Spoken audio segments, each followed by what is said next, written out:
د پرمختګ بل مهم تازه خبر، یو افغان سرتیري الکترونیکي وسله جوړه کړې. سلام، وخت په خیر، ستړي مشئ.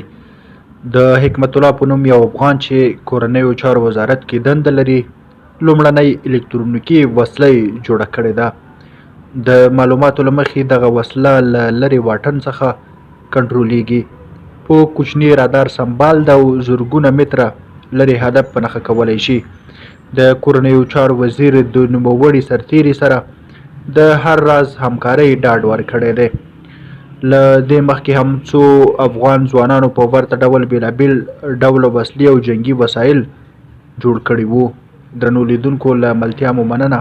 ښه وخت ښې شېبې.